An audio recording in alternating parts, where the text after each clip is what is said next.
Boa noite. Feliz Natal. Que o menino Jesus, que a pessoa bendita de Jesus Cristo, continue reinando no seu coração, continue aspergindo o seu amor e graça.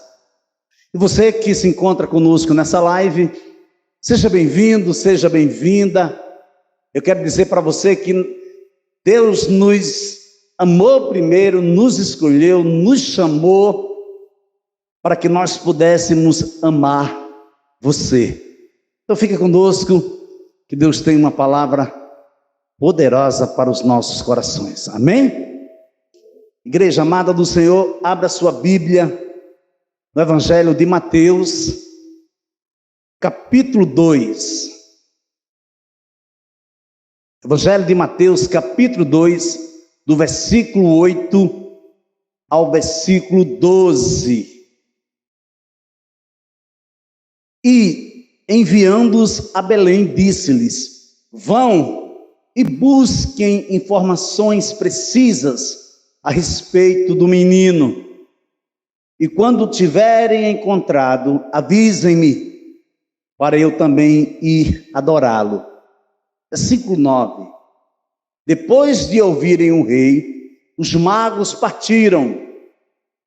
E eis que a estrela que viram no oriente ia adiante deles, até que, chegando, parou sobre onde o menino estava. E, vendo eles a estrela, alegraram-se com grande e intenso júbilo. Entrando na casa, viram o menino com Maria, sua mãe. Prostrando-se, o adoraram e, abrindo seus tesouros, entregaram-lhe suas ofertas: ouro, incenso e mirra. E, tendo sido avisados por Deus em sonho, para não voltarem à presença de Herodes, os magos seguiram por outro caminho para a sua terra. Querido Deus, Tu que és bispo e pastor de nossas almas, Tu que és tremendo, Tu que tens cuidado de nós, Tu que tens, Senhor, nos cercado com alegres cantos de livramento, continua falando a Tua igreja. Queremos ouvir a Tua voz, através da Tua palavra. Fala conosco, em nome de Jesus. Amém. Eu estou intitulando esta mensagem de O Presente. O Presente. A vinda de Jesus Cristo a este mundo foi preparada por Deus Pai, pelo Yahvé, pelo Deus Todo-Poderoso, pelo Deus misericordioso, pelo Deus bondoso,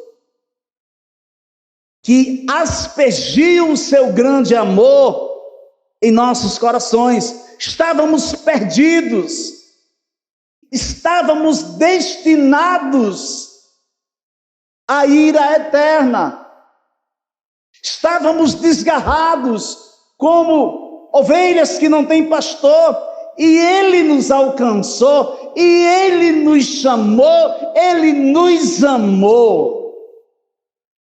O povo que andava em trevas viu grande luz. O presente é exatamente o termo mais adequado para expressarmos o que Deus fez para a humanidade. E assim como Moisés levantou a serpente no deserto, assim também é necessário que o Filho do Homem seja levantado, para que todo que nele crê tenha a vida eterna. Porque Deus amou o mundo de tal maneira que deu o seu Filho unigênito, para que todo aquele que nele crê não pereça, mas tenha a vida eterna.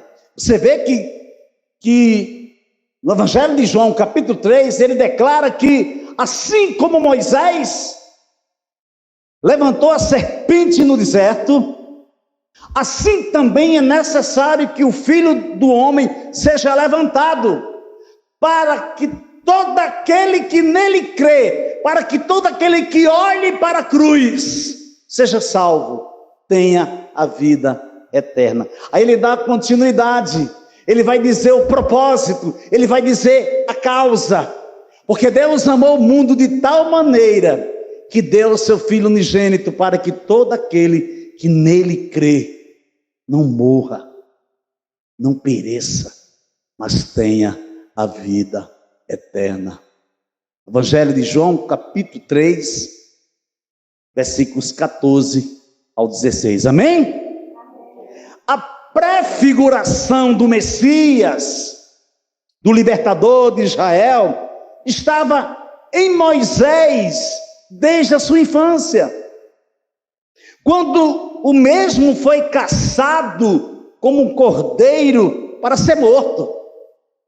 Mas Deus já havia preparado um plano para a vida de Moisés.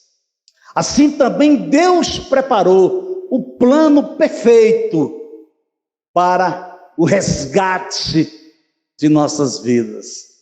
É tremendo. Eu fico maravilhado quando eu percebo Deus em toda a história da sua criação no controle. Nada sai do controle de Deus. Você não está aqui esta noite por acaso. Você está aqui hoje porque Deus havia agendado com você. Não foi você que agendou com Ele. Foi Ele que agendou com você, para você estar aqui esta noite. Você poderia estar em qualquer outro local. Você pode ter até se programado para estar em outro lugar. Mas Deus trouxe você para sua casa, para falar com você, para dizer o quanto você é precioso, para dizer o quanto você é preciosa. Então, a primeira parte dessa mensagem, eu estou intitulando de uma falsa adoração. É isso mesmo, uma falsa adoração. Mateus capítulo 2, versículo 8. E, enviando-os a Belém, disse-lhes: vão e busquem informações precisas a respeito do menino, e quando tiverem encontrado, avise-me, para eu também ir adorá-lo. Uma falsa adoração tem sua raiz fincada em seus próprios desejos. Você sabia? Uma falsa adoração tem seus alicerces, ou seu alicerce fincada em seus próprios desejos. Isso é muito sério. Quando eu estava debruçado sobre esse esboço, Deus falou isso claramente comigo, que nós temos que ter cuidado com a nossa adoração. Agora, não podemos e não devemos querer medir o grau de adoração de cada um, não, porque somente Deus sonda e esquadrinha o coração do homem. Porém, nós devemos ser temerosos, ser cautelosos quanto à adoração, quando debruçamos nosso coração no altar, quando abrimos nossa boca, quando ficamos calados, mas adorando a Deus em silêncio. Temos que vigiar a entrada do nosso coração quanto à saída dele. De tudo que se deve guardar, guarda o teu coração. Enviando-os a Belém, disse-lhes: vão e busquem informações precisas a respeito do menino. E quando tiver encontrado, avisem-me para eu também ir adorá-lo. A falsa adoração. Por quê? Porque a intenção do coração de Herodes era, primeiro, certificar-se que a profecia do profeta havia se cumprido. Abra sua Bíblia no livro de Miqueias, capítulo 5, versículo 2. Então, a primeira intenção do coração de Herodes era certificar-se de que a profecia do profeta havia se cumprido. E você, Belém Efrata, que é pequena demais para figurar como grupo de milhares de Judá, de você me sairá aquele que há de reinar em Israel, e cujas origens são desde os tempos antigos, desde os dias da eternidade. Desde os dias da eternidade. Miqueias, capítulo 5, versículo 2. Agora veja na sua Bíblia, volta para o texto base, que é Mateus capítulo 2, e veja o versículo 6. E você, Belém, terra de Judá, de modo nenhum é a menor entre as principais de Judá, porque de você sairá o guia que apacentará o meu povo Israel. Mateus está fazendo o quê? Mateus está fazendo uma citação da profecia de Miqueias. Então, a segunda intenção do coração de Herodes era localizar a criança e destruí-la. Vão e busquem informações precisas a respeito do menino, e quando o encontrar, avise-me, para que eu possa ir também adorá-lo. Então veja bem, nós denominamos essa adoração de quê? De uma adoração falsa. Era um pretexto para ele localizar o menino recém-nascido, o Jesus Cristo, para poder destruí-lo, para poder matá-lo. O verbo adorar ocorre 3 vezes nesta passagem. A primeira sai dos lábios dos magos quando se dirigiram a Herodes. Veja aí, Mateus capítulo 2, versículo 2. E perguntavam: onde está o recém-nascido, rei dos judeus? Porque vimos a sua estrela no Oriente e viemos para adorá-lo. Que a segunda vez que a adoração foi pronunciada foi pela boca do próprio Herodes, quando ele disse para os magos que procurassem a criança e, encontrando-a, voltasse para lhe avisar, para que ele também fosse adorar a criança.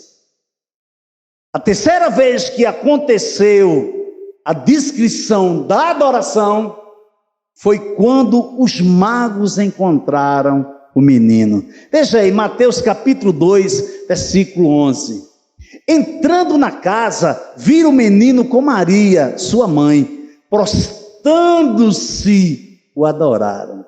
Você vê que de pronto nós identificamos 2 adorações verdadeiras e uma adoração falsa, que era a pretensiosa adoração de Herodes. Temos um exemplo de uma falsa adoração, quando homens separados por Deus não se submeteram, não se renderam ao pretexto de autoridades que estavam acima deles. Mesmo exilados, mesmo encarcerados, eles não se prostraram. Eles disseram: não, nós não nos prostraremos. Nabucodonosor lhes disse: Sadraque, Mesaque e Abdênego, é verdade que vocês não prestam culto aos meus deuses, nem adoram a imagem de ouro que levantei? Agora, pois, se vocês estão prontos, quando ouvirem o som da trombeta, da flauta, da cítara, da harpa, da lira, da gaita de fôlei, prostrem-se e adorem a imagem que eu fiz. Mas, se não a adorarem, serão no mesmo instante lançados na fornalha de fogo ardente. E quem é o Deus que os poderá livrar das minhas mãos? Daniel capítulo 3, versículo 14 e 15. Você está pronto para renegar a falsa adoração? Você está pronto para, se preciso você pagar o preço, mas você não se render aos pretextos do Deus pagão? Ou você tem se prostrado diante de deuses pagãos que muitas vezes são criados por você mesmo, pela sua própria vontade, pelo seu anseio de querer, muitas vezes, algo que não pertence a você, e você se prostra, e você faz deuses pagãos, e não continua separado para o propósito pelo qual Deus chamou você. Veja a resposta desses três jovens: Mesaque, Sadraque, Abdênego, responderam ao rei: ó Nabucodonosor, quanto a isto, não precisamos nem responder. Se o nosso Deus, a quem servimos, quiser livrar-nos, Ele nos livrará da fornalha ardente e das suas mãos, ó rei. E mesmo que Ele não nos livre, fique sabendo, ó rei, que não prestaremos culto aos seus deuses, nem adoraremos a imagem que o Senhor levantou. Meu Deus! Que adoração é essa? Que coração rendido a Deus, que mesmo diante da morte não se rende. Diz que neste momento que eles responderam ao rei Nabucodonosor, diz que o rei se encolerizou e ficou irado. Ele disse: faz o seguinte, aquece a fornalha 7 vezes mais e lança esses homens dentro da fornalha ardente. Amados, quando Deus tem um propósito na vida de um homem e na vida de uma mulher, aconteça o que acontecer, esse propósito se cumprirá, não será frustrado.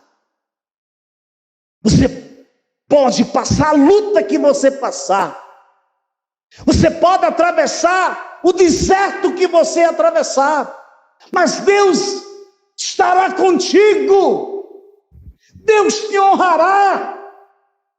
Quando você não puder caminhar, Ele te levará nos braços e te dirá: não temas, eu sou contigo, eu sou o teu Deus, agindo eu, quem impedirá?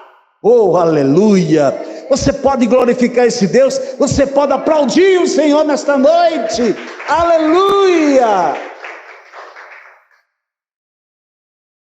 Quando nos determinamos a honrar a Deus, na pessoa de Jesus Cristo, Deus nos honra. Não adianta nos enganarmos com essa baboseira de dizer, Deus conhece meu coração. Deus sabe muito bem que não era minha intenção fazer isso. Não, olha, eu tentei, mas eu não consegui. Para com isso. Para com isso, porque quando nós tentamos e não sai da maneira que nós queremos, Deus irá nos honrar. Deus irá ser glorificado na nossa vida. Não temos que parar com essa baboseira de tudo chamar para nós como mimimi, como peninha. Estou com peninha dele, com peninha dela. Não, você está passando isso porque Deus está no controle da tua vida. E quando você não aguentar mais, Ele enviará o escape. Ele tirará você, mas Ele tirará você quando o propósito dele for cumprido. Não pense em você que Ele vai tirar você do deserto só por tirar, só para você não sofrer as sequelas. Mas você precisa ter essa consciência. Porque o que acontece, amados, é que muitas vezes confundimos Deus com Papai Noel. E Deus não é o velhinho de barba branca. A sua palavra diz que Ele tem olhos como chamas de fogo. Diz que Ele é um Deus vingador, terrivelmente amoroso, misericordioso. Obrigado, filho. Mas, em dado momento, nós declaramos que não conseguimos. Tentei, mas olha, Deus conhece meu coração. Deus sabe a verdadeira intenção do meu coração. E sabe, Deus sabe. Só que Ele é misericordioso. Ele está poupando você. Ele está poupando você. A desonra a Deus foi mais forte do que você negar a carne, do que você negar o eu. E a liberdade, e a salvação, e a graça, e a misericórdia, onde é que fica? E o nome de Jesus, que está acima de todos os nomes, acima de todas as facetas dessa vida. Você se afoga não por ter caído no rio, mas por permanecer no fundo. Vou repetir. Você se afoga não por ter caído no rio, mas por permanecer no fundo. Deus jamais pretendeu que fôssemos amados e perdoados, isolados uns dos outros. O Deus que perdoa cada um de nós também deseja que perdoemos uns aos outros. Adoração conjuga e ao mesmo tempo integra o nosso relacionamento vertical com Deus com o nosso relacionamento horizontal com os outros. O muro que divide o particular do público é quebrado na hora da adoração verdadeira. Quando você realmente adora Ele, quando você realmente se entrega por completo.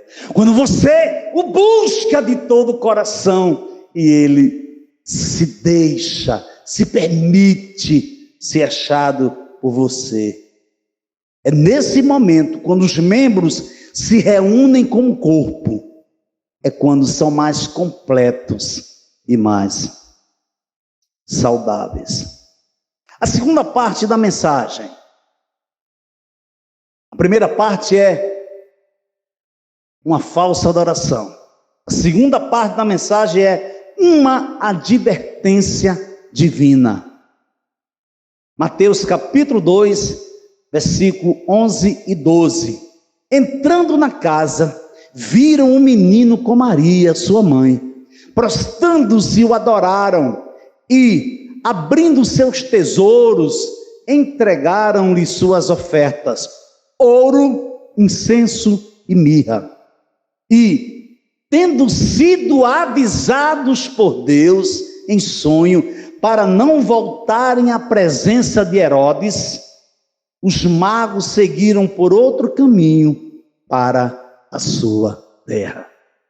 Você percebe que o plano que o Yahvé, que o Deus Todo-Poderoso, que aquele que existe por si mesmo, havia planejado, estava ali, naquele momento, acontecendo, sendo evidenciado. Tudo que Deus havia planejado. Quando ele olha para a humanidade, ele diz na sua palavra: a alma que pecar, morrerá.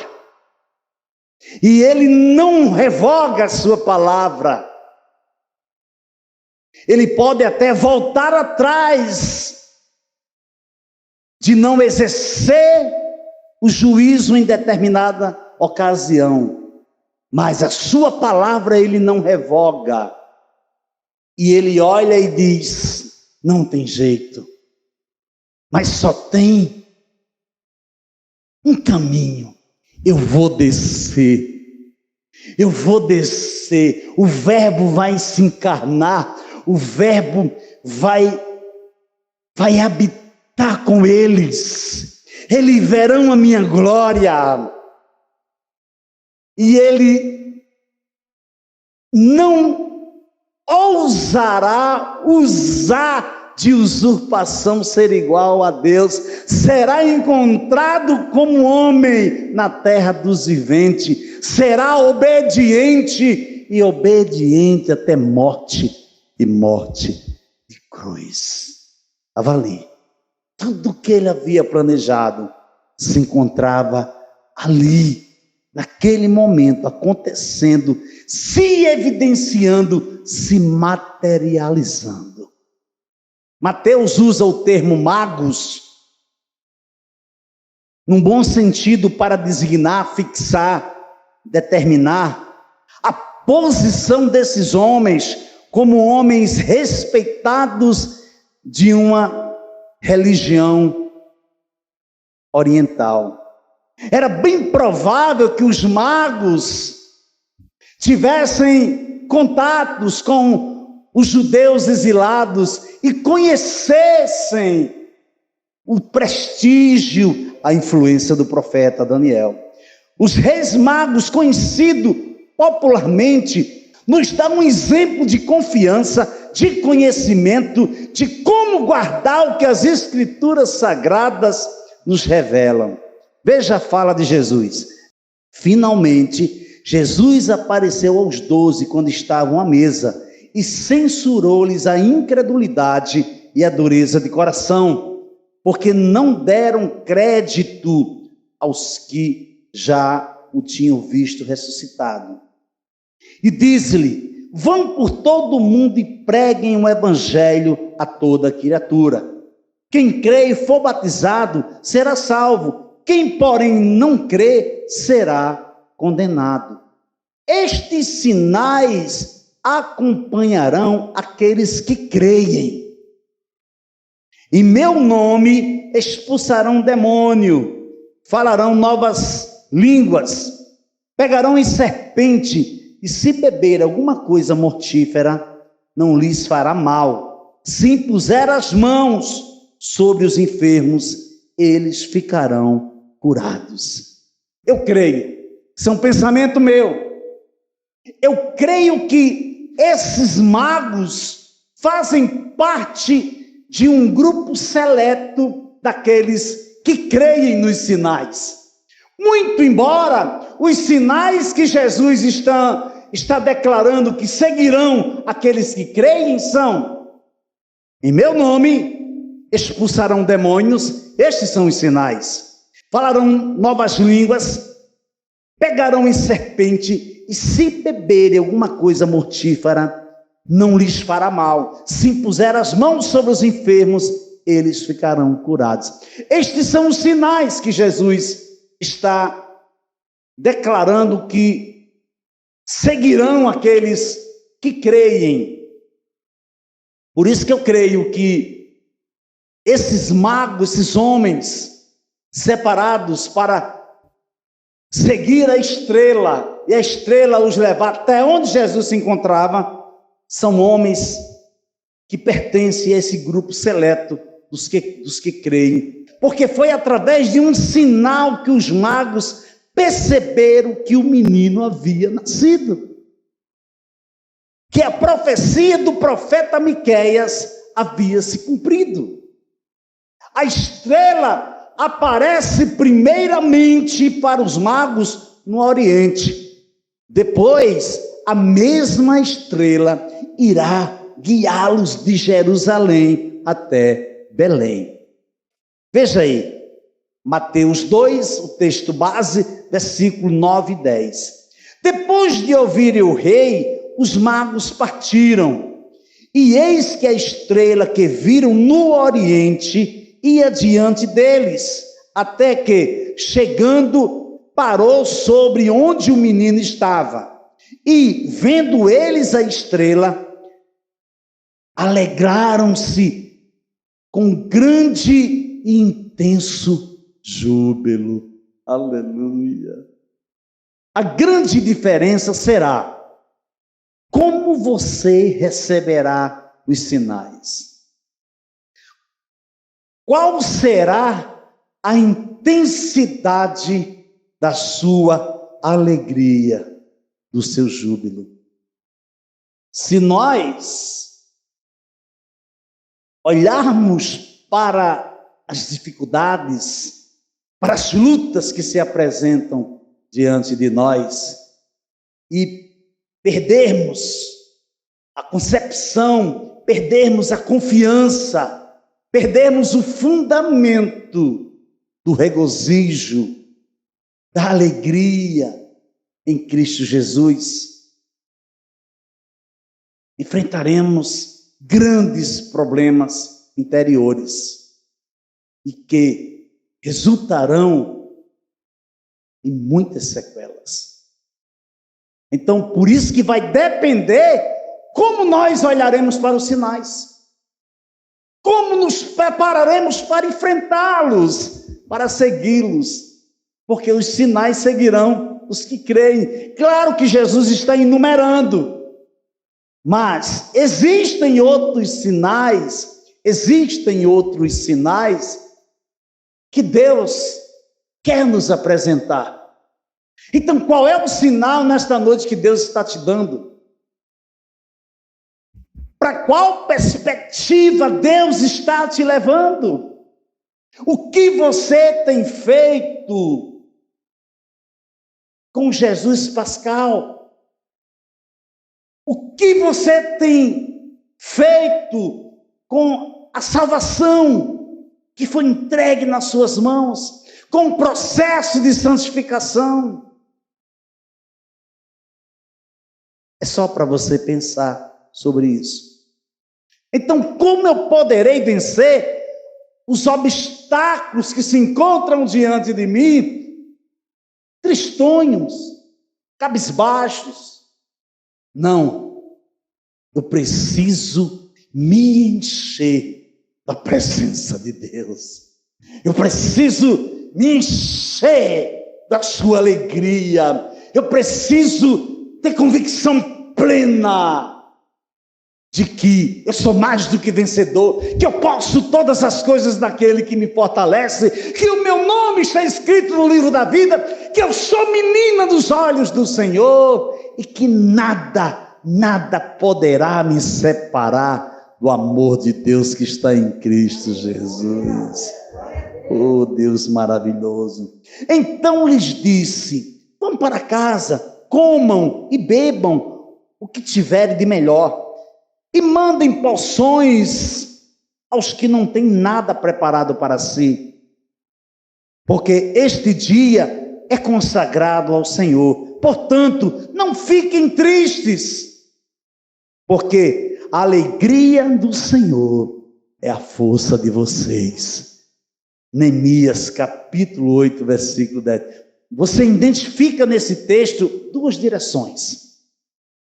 A primeira, ele diz: vão para casa, comam e bebam o que tiverem de melhor. A segunda direção: mandem porções aos que não têm nada preparado para si. Está vendo aí? Primeiro, o que é que eu vou fazer? Eu vou me alegrar, eu vou comer, eu vou beber de tudo aquilo que Deus tem me proporcionado, mas eu também vou olhar para o lado direito e vou olhar para o lado esquerdo e vou preparar o que há de melhor para aquele que não tem nada preparado para si. Esse é o Evangelho, amados. Esta é as boas notícias, estas são as boas novas de Cristo. Se nós não fizermos isso, se nós não praticarmos isso, nós estaremos vivendo qualquer outra coisa, menos o Evangelho de Cristo. Aí ele diz assim, portanto, não fiquem tristes, porque a alegria do Senhor é a força de vocês. Então se alegre nesta noite, porque o Deus Todo-Poderoso, Jesus Cristo de Nazaré, Ele está com você. Então se alegre, nem tudo está perdido. Deus é contigo. Deus é contigo. Entrando na casa, viram o menino com Maria, sua mãe. Prostrando-se, o adoraram e, abrindo seus tesouros, entregaram-lhe suas ofertas: ouro, incenso e mirra. Está no versículo 11. Ouro, incenso e mirra eram considerados pelos antigos comentaristas como uma demonstração de reconhecimento que Jesus era, respectivamente, rei, filho de Deus e aquele que estava destinado a morrer. Você vê como Deus não faz nada em vão? Deus pega 3 reis magos no Oriente, revela uma estrela para eles, conduz eles até Jerusalém. Depois, eles seguem para Belém, e essa mesma estrela se revela, e ela vai parar exatamente sobre a casa que se encontrava o menino Jesus. Que Deus tremendo, que Deus maravilhoso. A questão é: você tem percebido os sinais? Ou você anda tão atribulado, você anda tão atribulada, que você está insensível aos sinais? Descanse. Diga para a sua alma: por que estás abatido, minha alma? Por que te perturbas dentro em mim? Acalma-te, confia em Deus que ainda o veremos. Confia, descansa descanse, porque o homem pode fazer planos e planos e planos, mas a resposta certa vem da boca de Deus. Conclusão. Mateus capítulo 2, versículos 12 a 13.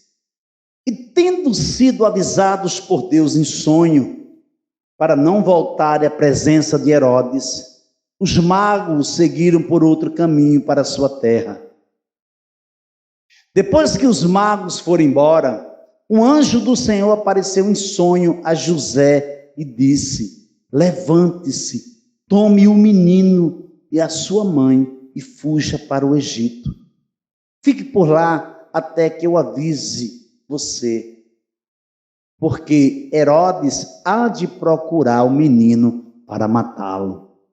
Pela segunda vez, José recebeu instruções por meio de um anjo.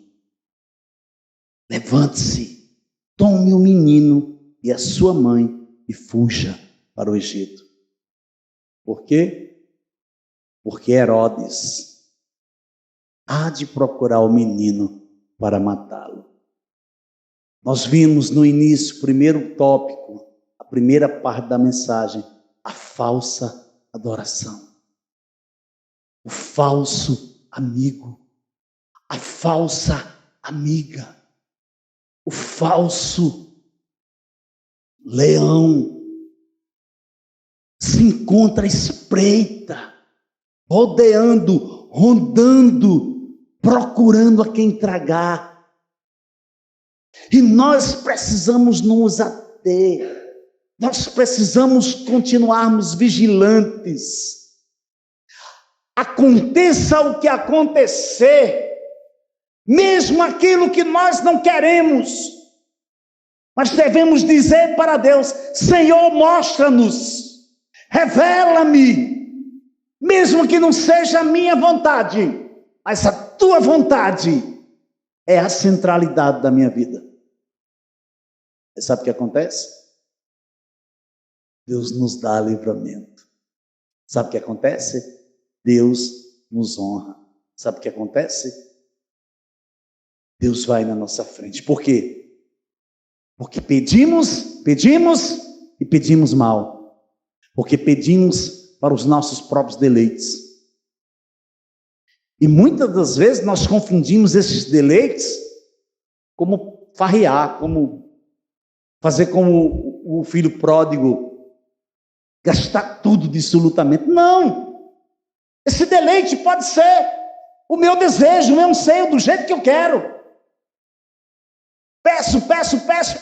Quando Deus entrega, não, Senhor, não era bem isso que eu queria. Eu estava enganada. Não é isso. Deus não se agrada dessas coisas. Temos que ser assertivos com os nossos pedidos, com os propósitos que colocamos diante do altar. E aqui, pela segunda vez, José recebe a instrução por meio de um anjo. E tomando Jesus e Maria, os levou para o Egito. O que nós temos feito com esse precioso presente de Deus para as nossas vidas? Temos usufruído bem dele? Temos procurado de todo o coração ser fiel para com ele? Porque não foi em vão que Jesus nasceu, morreu e ressurgiu dentre os mortos ao terceiro dia. Não foi em vão. Não foi em vão. Por isso que você está aí, viva, vivinha da Silva. Porque Ele te chamou, Ele te escolheu, Ele transformou a sua vida, Ele transformou o seu cárcere, Ele transformou a sua tristeza em alegria. Pense nisso, mas pense mesmo. E para terminar, eu quero ler um texto com vocês. Romanos capítulo 6, versículo 20 aos versículos 23. Porque quando vocês eram escravos do pecado, estavam livres em relação à justiça.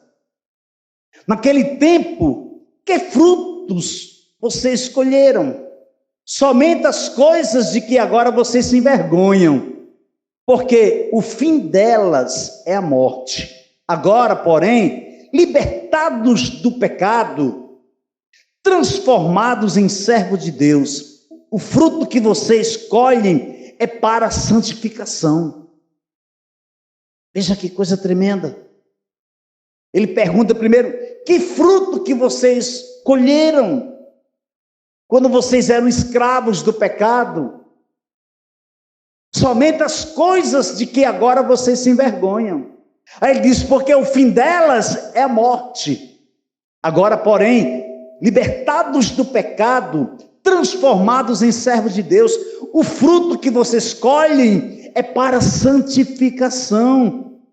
E o fim, neste caso, é a vida eterna. Aleluia. Porque o salário do pecado é a morte, mas o dom gratuito de Deus é a vida eterna em Cristo Jesus, nosso Senhor. O presente. Amém? Você pode aplaudir o Senhor Jesus? Aleluia!